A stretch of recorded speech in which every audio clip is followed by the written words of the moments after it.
নমস্কার, আমি জ্যোতিষ শাস্ত্রী শ্রী সনাতন বলছি। আজকে আপনাদের দেখাবো সপ্তাংশ সারণী নির্ণয় করবেন কিভাবে। এই সপ্তাংশ সারণী দশবর্গ যখন আপনি গণনা করবে তখন এই সারণী লাগবে। এখানে আমি দুটো সারণী লিখেছি, একটা হচ্ছে সপ্তাংশ সারণী আর একটা হচ্ছে দশমাংশ সারণী। এই দশমাংশ সারণী আর শতাংশ সারণী এর আগে আপনার নবাংশ চক্র দেখিয়েছি, হোরা দেখিয়েছি, ক্ষেত্র দেখিয়েছি, দেকান দেখিয়েছি।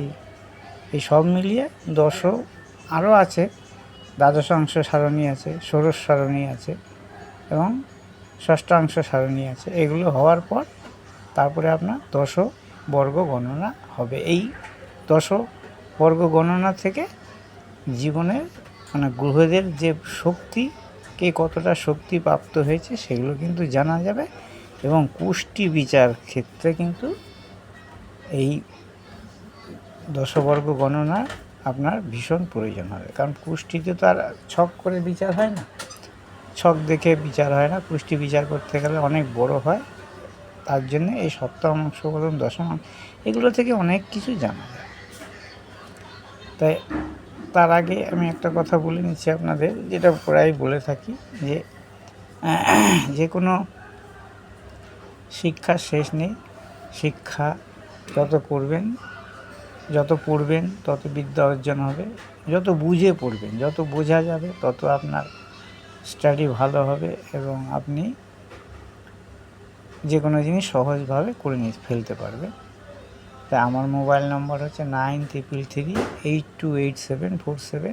আমার সঙ্গে যোগাযোগ করতে হলে অবশ্যই এই নম্বরে যোগাযোগ করবেন। যে কোনো সমস্যার সমাধান সঠিক উপায়ে সঠিক মূল্যে করে থাকি এবং অন্য যে জ্যোতিষের যারা মানুষকে ভয় দেখিয়ে পয়সা রোজগার করে, আমি তাদের ভেতর নই। কারণ আমার সেই জিনিস আমি করতে চাই না, করে মানুষের অভিশাপ কুড়াতে চাই না। যার জন্য আমি সহজ সরল যেটা আমার প্রাপ্য সেটাই আমি নিই। বাদ বাকি মানুষকে ভয় দেখিয়ে বা মানুষের সঙ্গে নানা রকম সমস্যা তৈরি করে রোজগার করার আমার কোনো ইচ্ছা নেই আর করিও না। সৎ পথে যেটুকু রোজগার করি সেটাতেই আমি সন্তুষ্ট, এতেই আমি ভালো থাকি এবং মনের দিক থেকেও ভালো আছি। যাই হোক, আমার সঙ্গে যোগাযোগ করতে হলে অবশ্যই এই নম্বরে যোগাযোগ করবেন এবং যে কোনো সমস্যা, বললাম যে কোনো সমস্যা সমাধান। ভাগ্য পরিবর্তন করতে পারি না, কারণ ভাগ্য বিধাতার দান, এটা পরিবর্তন করা আমার পক্ষে সম্ভব নয়। তবে মানুষ জীবনে চলার পথে, মানব জীবনে যে চলার পথ, সেই চলার পথে নানা রকম বাধা বিঘ্ন এসে উপস্থিত হয়। সেইগুলো আমরা কিছুটা আপনার জীবনের বাধা বিঘ্ন সাফল্য যাতে আসে, বাধা বিঘ্ন কাটানো যায় যাতে, সেই ব্যবস্থা করে থাকি। ভাগ্য পরিবর্তন কিন্তু করতে পারি না, এটা আমি প্রতি ভিডিওতেই বলে থাকি এবং এখনও বলছি। কারণ অনেকে হয়তো ভাবে যে জ্যোতিষের কাছে গেলে বুঝি ভাগ্য পরিবর্তন হয়ে যাবে, কি আমি সব কিছু পেয়ে যাব। তা কিন্তু নয়। আপনার জীবনে যা আছে সেগুলো আপনি পাবেন, যা পাওয়ার নয় সেগুলো আপনি পাবেন না। যদি কিছু বাধা বিপত্তি আসে সেগুলো সমস্যা সমাধান জ্যোতিষরা করতে পারে, তাছাড়া আর কিছু নয়। কারণ কাউকে দিয়ে কাউকে কোনো কিছু পাইয়ে দেওয়া কিন্তু জ্যোতিষের ক্ষমতার বাইরে। যদি কেউ পারে, মনে করবেন আপনি সেখানে ঠকতে গেছেন, সেখানে ঠক ছাড়া আর কিছুই নেই। যাই হোক, আপনাদের আজকে বলবো সপ্তাংশ সারণী নির্ণয় করবেন কীভাবে। এখানে দেখুন আমি সব লিখে রেখেছি ডিগ্রি, প্রতিটা রাশিচক্রে সপ্তম একটা রাশিচক্রে কত থাকে না 30 ডিগ্রি থাকে, তার সপ্তম ডিগ্রি 7 ভাগ হলে একটা ভাগ রাশি হিসাবে তার সপ্তাংশ সারণীতে বসাতে হবে। তাহলে প্রথম ভাগ হচ্ছে, প্রথম ধাপ দেখুন লিখেছি 4 ডিগ্রি 17 সেকেন্ড 17:09। এই হচ্ছে প্রথম ভাগ।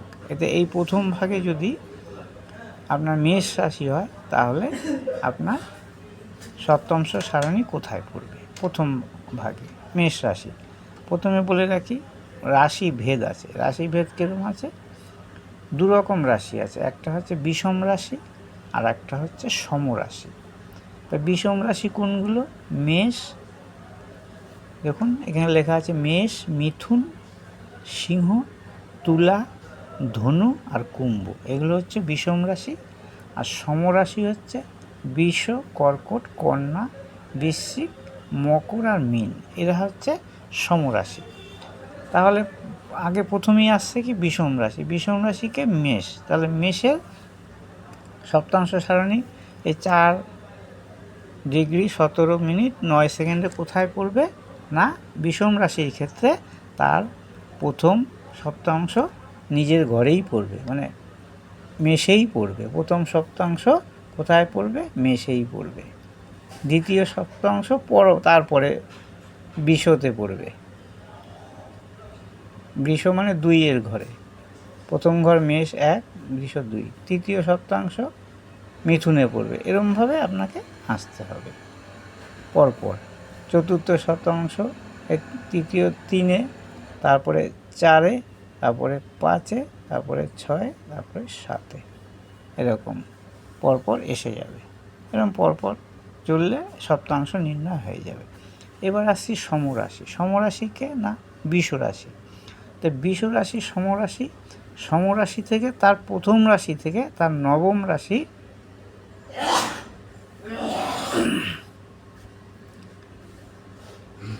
নবম নয়, তার সপ্তম রাশিতে তার প্রথম নবাংশ হবে।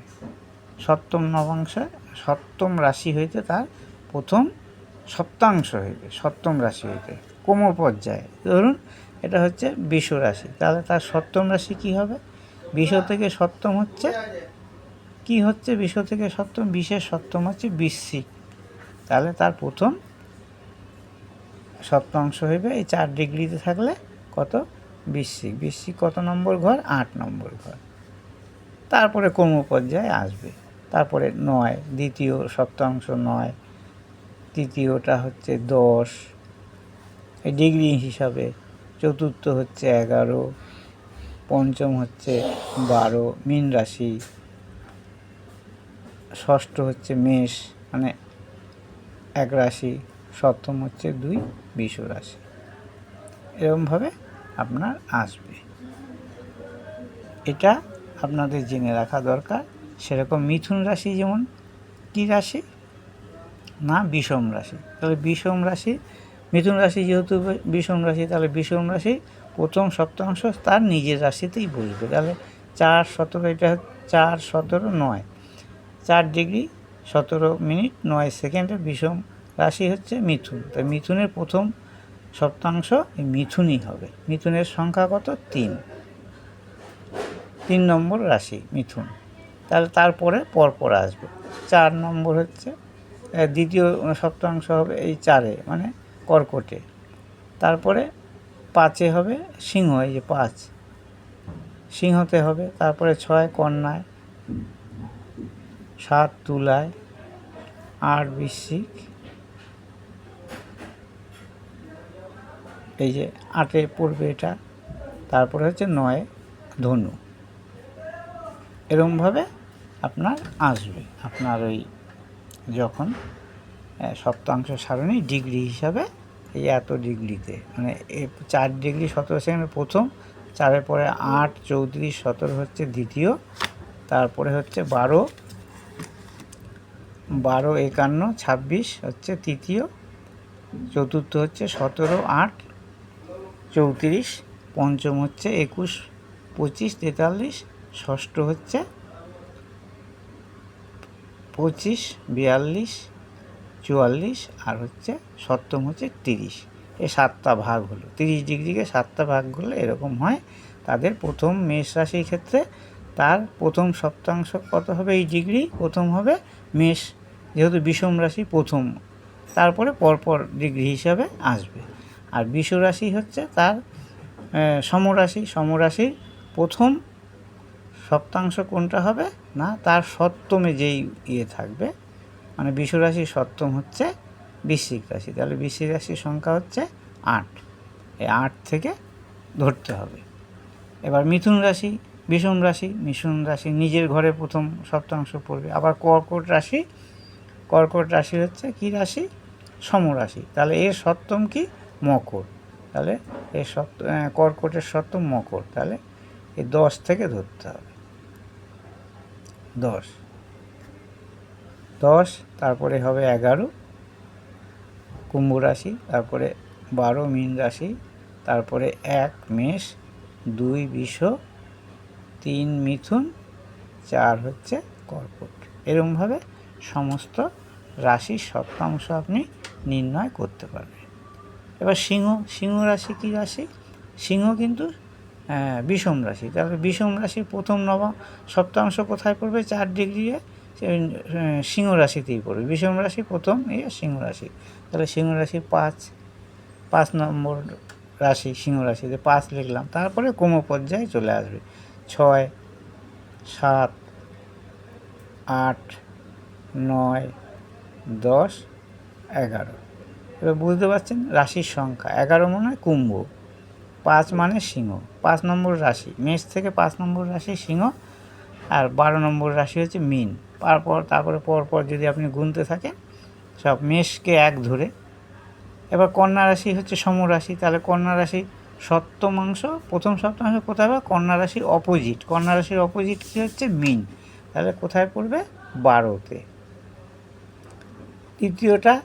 দ্বিতীয় পড়বে 1-এ, তৃতীয় 2-এ মানে বিশতে, তারপরে 3-এ মিথুন, 4-এ কর্কট, 5-এ সিংহ, 6-এ কন্যা। এইভাবে আপনি সমস্ত রাশির সপ্তাংশ নির্ণয় করতে পারবেন। শুধু জানতে হবে সমরাশি আর বিষম রাশি কোনটা, এবং ডিগ্রি এই যে লেখা রয়েছে আমি লিখে রেখেছি দেখুন, ডিগ্রি হিসাবে মানে এক একটা রাশি ধরুন 4.4 ডিগ্রি 17 সেকেন্ড 17 মিনিট 9 সেকেন্ডে এক একটা সপ্তাংশ অংশ। এরপরে 4 ডিগ্রি দেখুন, এর সঙ্গে এটা যোগ করলে এই ডিগ্রিগুলো এইটাই আসবে, 1 সেকেন্ডের হেরফের হতে পারে। এর সঙ্গে 4, 17 যোগ করলে এইটা হবে, এরকম পরপর হয়ে লাস্টে 30 আসছে, 30 ডিগ্রি। এই 30 ডিগ্রিতে যখন আসবে তখন তার সপ্তম 7 ভাগ হয়ে গেল। এইভাবে আপনি সমস্ত রাশিচক্রে আপনার সপ্তাংশ সারণী নির্ণয় করতে পারেন। আমি এতগুলো দেখিয়ে দিলাম, এবার বুঝতে পারছেন কীরকমভাবে নির্ণয় করতে হবে। মেষ রাশি, মিথুন রাশি, সিংহ রাশি, তুলা রাশি, ধনু রাশি, আর হচ্ছে কুম্ভ রাশি, এরা হচ্ছে বিষম রাশি। এদের প্রথম সপ্তাংশ নিজের ঘরেই পড়বে, এবং সমরাশি যারা বৃষ, কর্কট, কন্যা, বৃশ্চিক, মকর আর হচ্ছে মীন, এরা হচ্ছে সমরাশি। এদের প্রথম সপ্তাংশ তার অপোজিট গ্রহ, মীনের হলে কোথায় পড়বে না, কন্যায় পড়বে। মিনের যদি হয় তাহলে তার প্রথম পড়বে কন্যায় মানে 6 নম্বর ঘরে। এখানে মিনের রাশি যদি ধরি, মীন রাশির সপ্তাংশ কোথায় পড়বে, মীন রাশির অপোজিট রাশি হচ্ছে কন্যা, এই 6 নম্বর ঘরে। কন্যার সংখ্যা হচ্ছে 6, তারপর পরপর এসে যাবে 7, 8, 9, 10, 11, 12, এই সপ্তাংশ এরম এসে যাবে। এরকম সব রাশি আপনারা বিষম দেখে নির্ণয় করতে, আমি যেরকমভাবে দেখিয়ে দিলাম এরকমভাবে নির্ণয় করতে পারবেন। করলে এগুলো থেকে অনেক কিছুই জানা যায়, এবং দশবর্গে গণনার সময় যখন গ্রহরা কোন ডিগ্রিতে থাকবে সেটা আপনি বুঝতে পারবেন। যদি আপনার গ্রহরা 4, ধরুন 4, 17 গ্রহের ডিগ্রি নিশ্চয়ই আসবে যখন এই রাশিচক্র রচনা করতে যাবেন। এই 4, 17, 9 ডিগ্রির মধ্যে থাকে। আপনার রাশি যদি মেষ হয়, ধরুন এখানে রবি 4, 17, 9 ডিগ্রির ভেতর আছে মেষ রাশিতে, তাহলে তার রবি প্রথম মেষ রাশি সপ্তাংশে মেষ রাশি রবি বসবে। তারপরে দ্বিতীয় সপ্তাংশে বিশ্বতে আসবে, পরপর এরম এসে যাবে। আর বিশ্ব রাশির ক্ষেত্রে যদি এটা হয় তাহলে রবি প্রথমে বৃশ্চিকে বসবে, যদি এই ডিগ্রির ভেতর থাকে।